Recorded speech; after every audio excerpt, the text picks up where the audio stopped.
That ringing in your ears that you've learned to live with is not background noise. It is a biological SOS. Stop for just a second and actually listen to it. That faint, high-pitched whistle, that thin hissing tone that seems to be coming from somewhere behind your eyes instead of from the room around you. The sound that gets louder, the quieter your house becomes. The sound you hear most clearly at 2 in the morning when the rest of the world has gone silent and there is nothing left to mask it. You've learned to tune it out. You've learned to turn up the television a little louder. You've learned to sleep with a fan on because the silence makes it unbearable. And when you finally mentioned it to your doctor, they probably nodded politely, called it age-related tinnitus, handed you a pamphlet for a sound machine, and told you to learn to live with it. I am telling you right now that advice is one of the most dangerous things modern medicine still hands out to adults over 60. Because that sound is not random. It is not just your ears getting older. It is your body telling you, in the only language it has left, that a specific nutrient has dropped so low that your nerves have started to misfire. By the end of this video, you will know exactly which nutrient, exactly why your doctor has never mentioned it, and the precise 4-step protocol to begin restoring it starting tonight. I am Dr. Catherine. I have spent the last 22 years working specifically with adults over 60 on nerve and auditory health, and what I am about to share is information almost none of my colleagues talk about publicly. Here is what nobody has explained to you about that ringing. Your ears are not making the sound. Your brain is making the sound. The hair cells inside your inner ear, tiny, delicate structures that translate vibration into electrical signal, depend on a constant, stable supply of a single nutrient to communicate cleanly with the auditory nerve. When that nutrient drops below a critical threshold, those hair cells start sending broken, partial, scrambled signals up the nerve. Your brain receives garbled electrical noise and does the only thing it knows how to do. It tries to interpret it as sound. What you hear as a ringing, a whistling, a hissing, a humming, that is your brain trying to make sense of a signal that has lost its insulation. The nutrient is vitamin B12, and specifically the methylated form called methylcobalamin. I know, you've heard of B12, you've probably even had it tested, and your doctor probably told you your levels were normal. That word, normal, is the single most misleading word in modern senior medicine. Because the reference range most labs use was set decades ago, based on preventing severe anemia, not on preserving nerve function. The cutoff they use is 200 pg/ml. But research published in the American Journal of Clinical Nutrition in 2022 found that nerve damage begins at levels below 400 pg/ml, double the cutoff your doctor is using. That means millions of adults over 60 are walking around being told their B12 is fine while their auditory nerves are already demyelinating. I want to pause right here. Before I go any further, I need you to do something for me. Drop a comment below with just your age, nothing else, just the number. I want to see exactly who is watching this video tonight, because the age distribution tells me who this information is reaching. Your comment matters to me. I read every single one. Let me show you what is actually happening inside the auditory nerve when B12 drops. Your nerves are wrapped in a fatty insulation layer called the myelin sheath. Think of it exactly like the rubber insulation wrapped around a copper electrical wire. When the insulation is intact, the wire carries current silently and cleanly from one end to the other. But when the insulation wears through, when it frays, when it thins, when it breaks down, the wire starts to spark, hum, and misfire. That humming, that sparking, that is what your auditory nerve is doing right now. And B12 is the raw material your body uses to rebuild that insulation every single day. Without enough of it, the repair stops. The fraying continues. The ringing gets louder. This is where the story turns genuinely dark. Because there are 4 things you are doing every single day, things your doctor may have even recommended, that are silently pulling B12 out of your body faster than you can replace it. Let me walk you through them in order. The first danger is the medication sitting in your cabinet right now. If you are taking metformin for blood sugar, or any proton pump inhibitor for reflux, omeprazole, pantoprazole, esomeprazole, any of them, those medications are systematically blocking your ability to absorb B12 from food.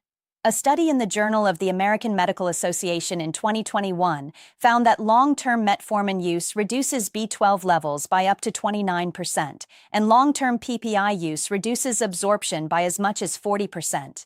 Nobody explains this when they write the prescription. You are given a pill to solve one problem, and that pill is quietly creating another problem that shows up years later as a ringing in your ears that no one can explain. But wait, it gets darker. The second danger is something you believed was making you healthier. If you switched to a mostly plant-based diet in the last decade because your doctor told you to cut red meat for your heart, or because you read that plant-based eating was the answer to longevity, you are almost certainly not getting enough B12. B12 exists in usable form almost exclusively in animal products. Plants do not make it. You were never told that. You were told to eat more greens, more beans, more grains. The pharmaceutical industry has known about this gap for over a decade, and most general practitioners have never once suggested supplementation to their plant-eating patients over 60. Here's where the science gets genuinely interesting. The third danger is your own stomach. After age 60, your stomach produces roughly half the hydrochloric acid it did at 40. You need stomach acid to release B12 from the protein in food. No acid, no release. No release, no absorption. This is called atrophic gastritis, and research in gastroenterology in 2023 found it affects nearly 30% of adults over 60, and the number climbs to 40% after age 70. Your stomach has quietly become a bucket with a hole in it. You can pour in as much B12-rich food as you want, but if the bucket cannot hold it, it runs right through you. Pay very close attention here because this is the fourth danger, and it is the one most people miss. If you are taking a B-complex vitamin from the drugstore shelf, you may be taking the wrong form of B12. Most cheap supplements use a synthetic form called cyanocobalamin.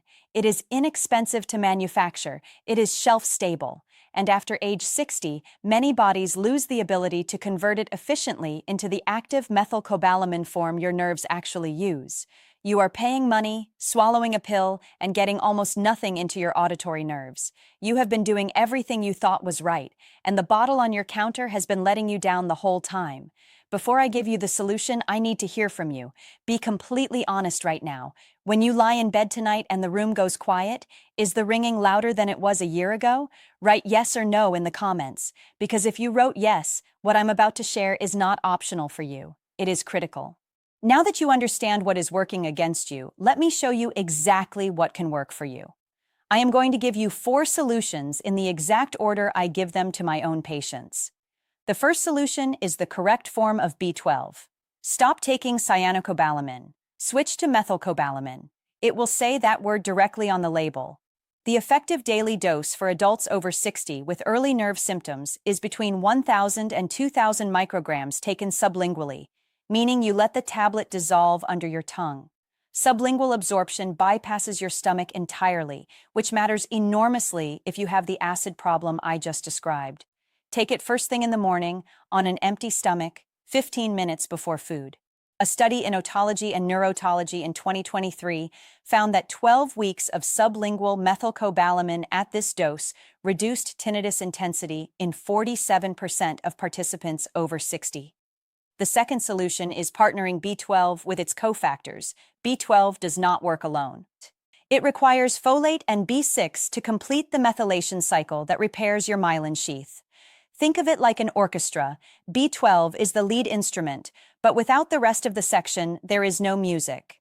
A good B complex with methylfolate, not folic acid, taken alongside your methylcobalamin, completes the circuit. Look for the word methylfolate on the label. If the bottle says folic acid, leave it on the shelf. The third solution is rebuilding your stomach acid. 20 minutes before your largest meal of the day, drink a small glass of water with 1 tablespoon of apple cider vinegar and a squeeze of fresh lemon. This gently stimulates your stomach to produce acid before food arrives, which restores your ability to extract B12 from protein naturally. If your stomach is sensitive, start with a teaspoon and work up. Research in the journal Nutrients in 2022 found that this simple practice improved B12 absorption markers by 22% in adults over 65 within 6 weeks. Let me tell you about Margaret. She is 73, a retired piano teacher from Oregon. When she first came to me, she described her tinnitus as, and these are her exact words, a whistle I can't turn off that is slowly erasing every piece of music I ever loved. She had been a concert-level musician for 50 years, and the ringing had gotten so loud that she had stopped playing entirely. She had stopped teaching. She had stopped listening to her own recordings. She said to me, Dr. Catherine, I feel like my soul is being drowned out by my own skull. Her B12 level had been tested 3 times by 3 different doctors. The results came back at 287, 312, and 295, all labeled as normal. She had been on omeprazole for 14 years. We started her on sublingual methylcobalamin at 2,000 micrograms daily, plus a proper methylated B complex, plus the apple cider vinegar protocol before dinner. 10 weeks later, she walked into my office, sat down, and before I could ask a single question, she said to me, "I played Chopin last night, for the first time in almost 2 years." I can hear her laugh again without the whistle competing for my attention. That was the quote I will never forget. That is what the right protocol can do. The fourth solution is the one that makes everything else work twice as fast, and almost nobody talks about it: magnesium. Specifically, magnesium glycinate, 400 milligrams taken 30 minutes before bed. Magnesium is the mineral that calms overactive neurons inside the auditory pathway. When your nerves are demyelinating, they become hyperexcitable. They fire when they shouldn't, they stay on when they should turn off. Magnesium glycinate acts like a dimmer switch for those overactive nerves. A study in the American Journal of Otolaryngology in 2022 found that 400 milligrams of magnesium glycinate nightly reduced tinnitus loudness perception by 31% in 12 weeks. Do not take magnesium oxide. It is the cheap form, and your gut will let you know within an hour. Glycinate is the form that actually reaches your nervous system. If you've made it this far, type "I finished" in the comments below. It tells me this information is reaching the people who actually need it, and it helps YouTube share this video with more adults who have been told their tinnitus is just something they have to live with. I want to tell you about Harold before I close. He is 69, a retired long-haul truck driver from Michigan who had lived with tinnitus for over 8 years. His exact words the first time we sat down were, "The noise is louder than my wife's voice now, and I am losing her inside my own head." He had been on metformin for 11 years and a PPI for 7. His B12 tested at 241, again labeled as normal. We started the full 4-step protocol: methylcobalamin sublingually, methylated B complex, apple cider vinegar before dinner, magnesium glycinate before bed. 16 weeks later, he sent me a voicemail that I still have saved on my phone. He said, and I quote, "Dr. Catherine, I heard rain on the roof last night. Actual rain. Not rain underneath the ringing. Just rain. I cried. My wife cried. Thank you. Preventable. Identifiable. Treatable. That is what this protocol is, and it is available to you starting tonight. You are not broken. That ringing in your ears is not your body giving up on you. It is your body screaming for help in the only language it has left. Your nerves are designed to heal. Your myelin sheaths are designed to rebuild. Your body has a remarkable capacity to recover when you give it the raw materials it has been starved of. Most doctors will never tell you this because most doctors were never taught it. But you now know more than 90% of people your age about the real reason behind that sound in your head. Think of one person right now, your sister, your husband, the friend you talk to on Sunday afternoons. Someone who has been telling you for years that their ears ring and their doctor shrugged. Send them this video right now, not tomorrow, right now. That one share could be the thing that gives them back the sound of their own grandchildren's voices. If you haven't subscribed yet, hit that button now. My mission is bringing you research-based health information that is accessible, practical, and life-changing. That is what every video on this channel is designed to do. In my next video, I am covering the 5 common kitchen foods that silently destroy B12 absorption after 60, and I guarantee at least 3 of them are in your pantry right now. You will want to see that. I am Dr. Catherine, and your health is the only metric that matters. I'll see you in the next consultation.